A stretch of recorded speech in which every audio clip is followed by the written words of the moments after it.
I took my RC car out yesterday and broke a bunch of stuff. Join me as we find out just how much damage can be done when you mix a grown man, an RC car, and just the right amount of stupid. My name's Bill, and welcome to Crazy Grandad.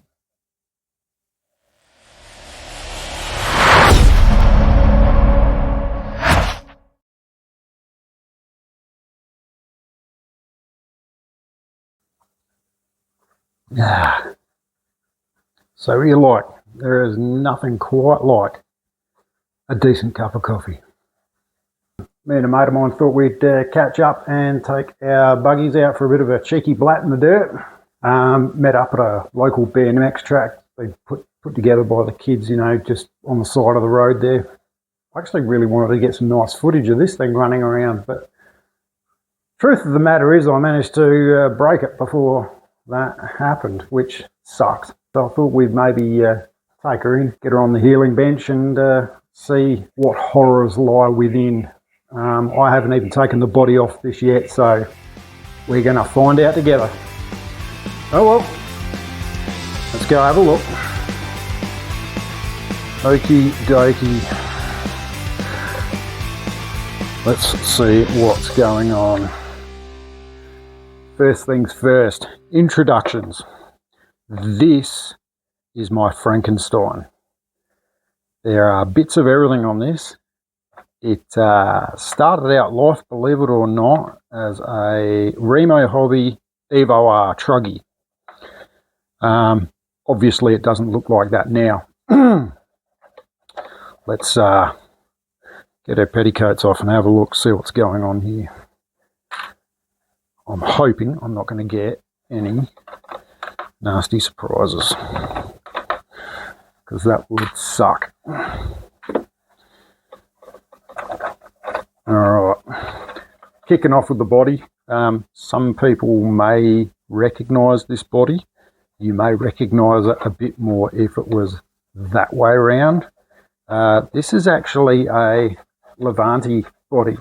There it is. Levante, 8 scale nitro buggies. Normally that would be the front window. But yeah, I bought this just as a clear. As you can see, because I'm a genius, I've used enamel paint on it. But this actually fit better backwards, and I think it actually looks better backwards.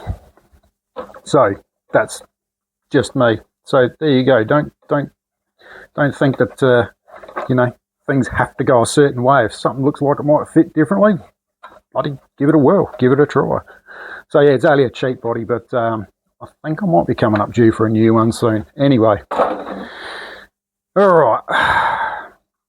Now, straight off the bat, what we're going to do is this thing has been a crescendo of Band-Aids leading up to this point. So I have, where's one of the bits that just literally fell out of it earlier on? Here we go. Right, so the Remo Hobby Evo R. Some may or may not know, it's the chassis itself is almost identical to a Traxxas Slash.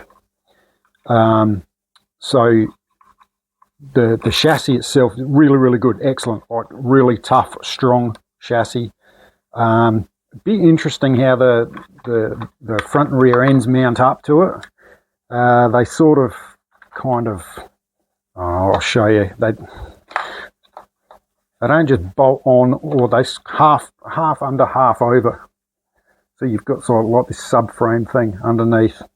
Not so much at the back. The back's just got like a cone plate, but you know. Anyway, it's just a bit interesting how they go together. But pretty strong. Not too bad. The only physical damage I've ever done to the chassis itself is if you have a look. Where's my pointing pen? Just down here. Right down in this corner. So let's see if we can zoomify in on that. Give me 2 secs. If we just go, right, there we go. Now, right there, that there is a little tiny piece of aluminium channel. 10mm wide channel. I had a bit of a run-in with this one day. This wishbone used to be on the other side. It hit something, snapped the wishbone off backwards. So basically just tore the pin straight out of the end of the control arm, which was a bit of a nightmare at first, but luckily I was able to sort of give it a bit of a hip replacement and sort of splint it. So when that broke, it was here on the forward side of the wishbone. So swap the wishbones around because there's no left or right. It's on the back here, and it's held up pretty well. Now obviously this thing's, I'm not going to say disgustingly dirty, but it's pretty filthy. I'm going to need to give it a good clean. We've got a bit of weeble wobble here and there. She's probably going to be due some front hub bearings soon, I reckon. The back's not quite so bad. All right, let's, now where was I? So, all right, this gear cover here, really good idea for the, that Remo Hobby have done. Keeps basically all your dirt and stuff away from your pinion and spur gear. Sensational until it breaks in a tiny little weak middle bit in the centre. So I have basically, the day that broke, which actually wasn't all that long ago, and you will more than likely break it when it's out of the car and like on the bench and you drop something on it, or you drop it and it'll just snap because it's just got that tiny little bit of plastic in the middle to look after it. I've actually done a dodgy. There's a bit of blue tack there. I know. Another bit of blue tack here on this thing. This is like just a flat, like a tube saddle thing. It's off of a bloody metal tube camping chair. So a couple of bits of blue tack and that wedged over the top of there with a screw straight through the middle. You beaut, holds onto it, no problem. So that's been a good little band-aid. So that's band-aid number 2. 1, 2. Now, the other thing I've done with this is because of the rims that I'm running on this, these are Proline wheels. These are meant for an 8th scale nitro. 17mm hexes. They're fantastic tyres. They're great tyres, plenty of grip. These ones are a bit worn out. I bought all these second-hand off a friend of mine. Bought a few sets off of him that he didn't want to use for competition anymore. But yeah, really, really nice tyres. Now, I have got, obviously, with the scale of this thing, I've only got 14mm hexes on this thing, which is no good with 17mm hex rims. So what I've actually done is I have just literally made some adapters, and basically I've knocked them out, just 3D printed some of them. Very simple. Literally they just take you from that size on the back up to that size. Simple as. The only difference being you can't just then go and throw your normal little nut on the end of the hub shaft. You've got to have a plate washer there, obviously, because you've got this much larger hole in the rim. All right, so it sits in there. That adapts you down to your smaller hex size. Works great. Sits flush on that side, and all I've had to do, well, you can see a little bit of a wear mark there where I've put a washer there just under the nut. So, of course, that's what we have on every corner on this thing. There's something else just fell out of it. Just a little plate washer, stainless plate washer, and I haven't had room to put a nylock nut on there, so that's just a normal M4 nut with just a bit of thread locker on there, bit of Loctite. Does the job. It stays there. So now today's damage. Where do I start? Let's start from the top. This thing's got a habit of, this thing's incredibly uncontrollable when it's airborne. It's really hard to balance it. It's really hard to sort of throttle flick it or anything like that. And unless you hit jumps, literally plumb arrow straight. It'll come off on a queer angle and it'll cartwheel. As a result of that, obviously because it's got the wing on the back, the wing snaps off every second time I take it out. Because of that, I have made these little 3D printed adapters, and even the actual base underneath the wing is printed as well, so it's easily replaceable. Today wasn't quite so bad. I snapped off one of them just because it hit on, I think, on this side of the wing. Let's just shift forward a bit. I think she just, on the rear right clip there, hit it and bent it that way. I think that's what happened. Anyway, so yeah, I've just whacked a cable tie on there. Might as well remove that since we're about to go into surgery anyway. Chop that off. Right, cable tie out of the road. There we go. Swing wing. Awesome. So here's what's left of the 3D printed mount under there. So that'll have to get redone. I've got spare parts for those as well. Obviously, when you're 3D printing parts for RC cars, you make spares, because why wouldn't you? So I've got replacements to go in there. That's not a drama. No big deal. So that's not a problem. One of my main problems I've got, I'm not going to worry about that at the moment because I'll just need to order a new one. And it's not the end of the world. Front end's okay, suspension's all okay, chassis, arms, everything for the most part a-okay. Biggest problem I've had today is this. I'll just twizzle that around a bit. May I just direct your attention here to the rear right tyre. Last I checked, I don't think they were meant to do that. So what we've got there, and this is, it's probably, hopefully not a bad thing. That's trashed one of my little 3D printed hex adapters. If that's all that's happened, that'd be great. If I've got out of it with just one of them, mate, not a problem. I've got other ones that I've printed. I might improve the design a little bit. And yeah, we'll just replace that. But I've got a stinky, horrible suspicion, because obviously I basically spent the rest of the day, because when that happened, I didn't stop driving, you know, because Genius kept driving. So I spent the rest of the day front-wheel drive, I should say, sorry. So, and that was a-okay. But then something else happened to, basically I lost all drive at one stage. So I've got a horrible feeling that there's something going on down in the slipper area or whatever. Maybe even in the drive tube. This is a second drive tube I've put in this. I've got a feeling that something might have gone sensationally bad in there.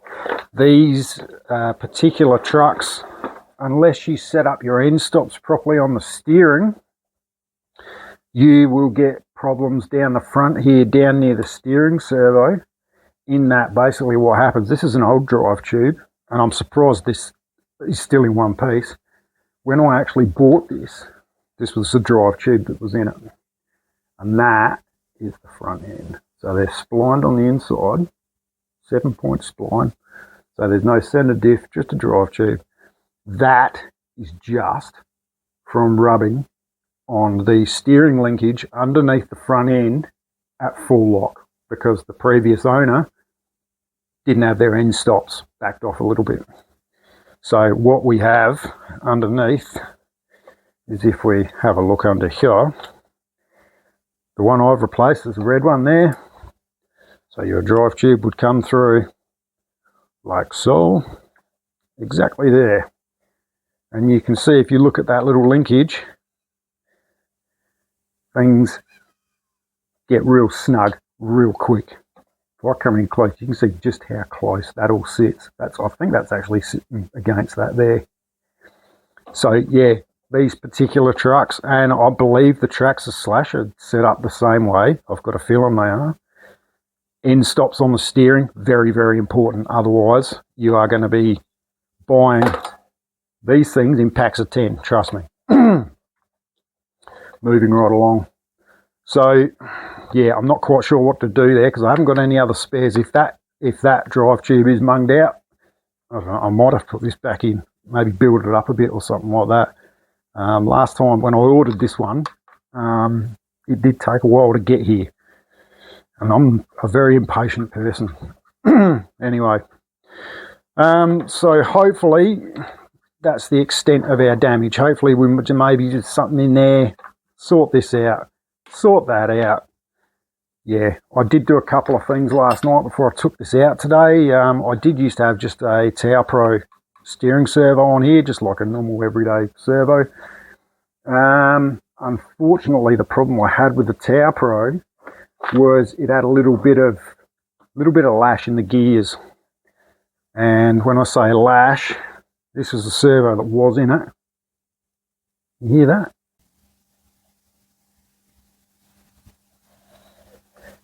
Servo ASMR.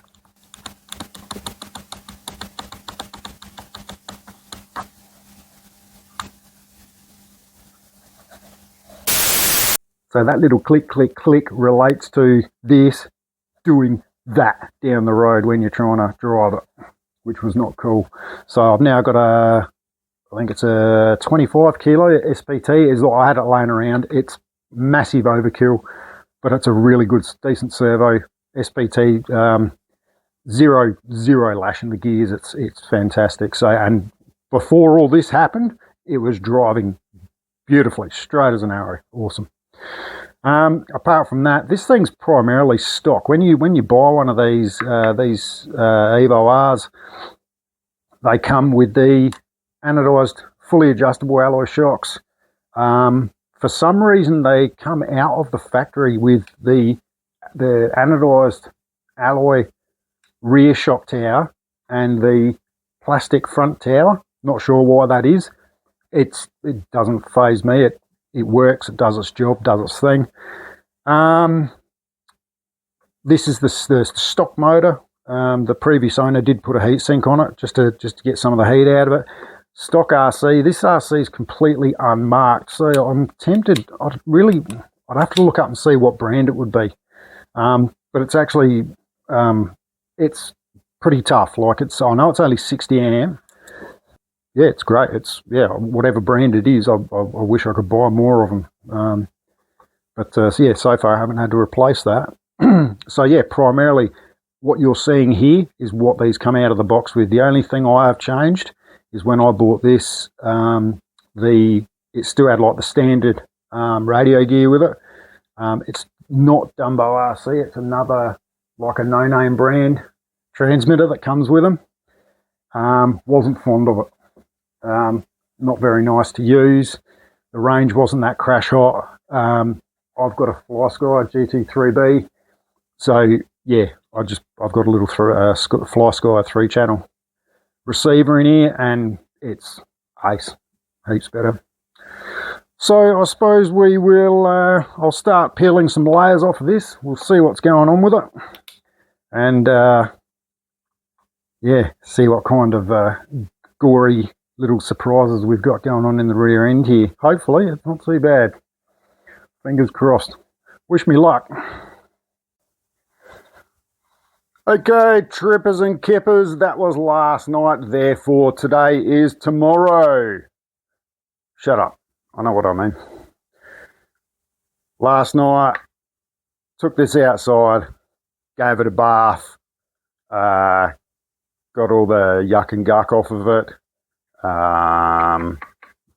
There's a friend of mine who I can almost guarantee will be the first viewer of this video, and never miss a chance to rev him up. And so what I'm going to say is, Mick, wash it before you work on it. Right, I've had my fun. Okay, so got the motor off, wing, wheels, all of that stuff. Got the drive tube cover off. Now, as previously mentioned, I suspected there was something going on in here. This morning, popped the rear cover off the diff. These are really good, these things, because you don't have to pull the entire rear or front end apart to just inspect the diff. These are great. They've got a front and a rear housing, so you can go and pop the rear housing out, and you can actually remove the diff and leave the rear end where it is. Awesome, love it, excellent feature. That said, the rear diff had a bit of a sneaky peeky upper doot hole, clean as a nun's browser history. So my attention is turned away from the rear diff. However, I told you there might be something with the drive tube. Meanwhile, mine has ruined a hex adapter, probably ruined the rear diff, and most likely stripped out the drive tube, and is good for nothing more than a coffee table at the moment. Oh well. Let's zoom in and have a good look. We're going that much, and then we'll go in that much. Now you may notice that some of the anodize has been rubbed off. That's not uncommon with these sorts of, the cars that run a drive tube. You get a bit of dirt and crap in there, it's going to run the anodize off. Who gives a shit, right? Let's have a closer look. I'll just turn that around. Look at that. One crack, two cracks, three cracks. That tube is, as we say in the game, munted. So that's got to come out. That is a bit of a pain in the proverbial for me, because that means my only drive tube that I've got here that actually works is that blue one that I showed you beforehand. Let's zoom out. Ready? Hold your breath. Hold on. There we go. Okay. So obviously I've got to order one, but of course I want to drive it while I'm waiting for it to come in the mail. I'm just going to leave it on the shelf. What is this? So this one that's worn out, I've taken a few measurements off of this, and this is, oh great, I can actually focus on this now. With how deep that rub is there, right? That's interesting. I'm surprised that there's not actually, it hasn't worn through, because the depth of that rub there is actually deeper than the thickness of the outside of the splines. So it must have deformed a bit or something. But I need to try and figure out something with that. I want to be able to try and put that in, but I'm not 100% sure how to go about it. I might have to have a bit of a think about that. It almost looks like it's got a crack on it. That's not a crack, it's just like it looks dead set like a crack, but it's not. Okay, get it in the right angle. So I don't know. I have to have a think about it. But yeah, that's effectively turned this into, well, it's not even a good paperweight because it doesn't weigh anything. So the good news is at least the diffs are okay. I'm happy with that. I've got spare diff bits, but not entire diffs, if that makes any sense. So yesterday's little carry-on wasn't quite so bad as, well, it sort of was and it wasn't. Obviously I got a 3D print a new wing mount. That one's garbage now, but that's neither here nor there. That's not a problem. Couple of new little mushroom dealies for the top of the wing. And then, yeah, it's pretty, not too bad. Actually, I found out these ESCs, not RCs, ESCs, they're basically a hobby wing ripoff, as far as I can find out. They're like a Chinesium ripoff. But that said, like I said, it's been a pretty good ESC, that one. And for anyone that was wondering, the motor that they run in these, the Remo hobby motor that has 0 specs on it. These are a 3660 brushless, obviously, 3000 kV. So yeah, and it suits the car really well as long as you keep a small pinion. No matter how knackered it gets. Look at that. That's not had a good day. That was literally like a couple of hours use. How bad's that? I think when I order that, spur gear too. It's time for a spur gear. And you know what? Why not? break the bank and let's just order a new pair of arms and just, hell, you know what? Let's just buy a new car. No, don't be stupid, Bill. Don't be stupid. So that's where we're at. There we are. Giving it a wash wasn't a real big drama. I'm actually going to do a video, like a cleaning video. I want to go in if you've seen my last video, I want to kind of go in a different direction with cleaning. Let's get this out of the way. I would like to go in a different direction with cleaning videos because there are different circumstances that call for different things, and different people have different resources available to them. So for instance, like when I did this last night, I just sprayed it down with warm soapy water out of like an air sprayer. So you can get them, mine is a Worth one, but you can get them from the hardware shop. You pump them up with air and away you go. Warm soapy water, just dish soap. Let it sit for a bit. I do it warm because any greasy bits that are around the place, it'll warm up that grease and thin it up a little bit. It's almost like a miniature version of a hot wash type thing. So not hot water, warm water. Obviously, common sense demands that you stay away from the electronics. This switch is waterproof. This servo is waterproof, and this ESC are waterproof. So say, but common sense demands that we just stay away from them anyway. If you don't know where to acquire some common sense, you can probably get some at your local Generation X superstore, and they should be able to help you out. And then, so it's basically just a bit of soapy water, squirt it off gently with just cold water out of the same squirty bottle thing. So it's almost like a miniature pressure wash, if you will. And then, much to everyone's delight, at about 10:30 last night, I cycled the compressor, blew it off with some compressed air. But you don't need a compressor to get these things dry. But I'll run through that in the video. So anyway, that's what's going on with this heap of crap. And I don't know, we'll come back with another video at some stage and see how it all went, I suppose. Ciao for now.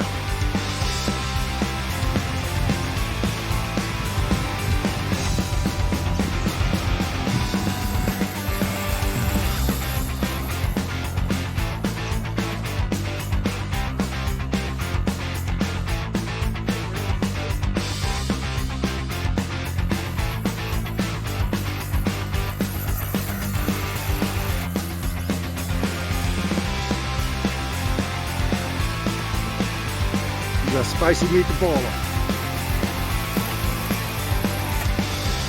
This thing says walrus on the body, but it ain't no slouch. This thing is a proper little hot pepper. Absolute little nutcase.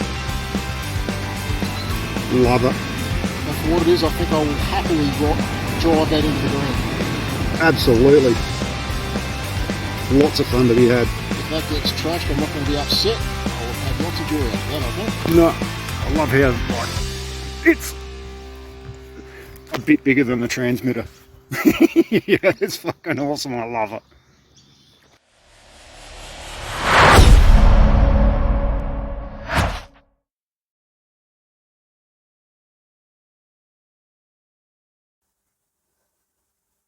It has been said to me in the past, "Oh, Bill, you keep your work area so nice and neat and tidy. However do you do it?" Well, I would like to make one thing abundantly clear.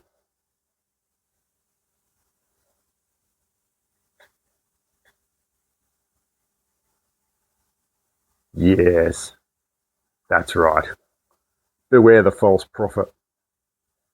I think some bloke said that on a hill once.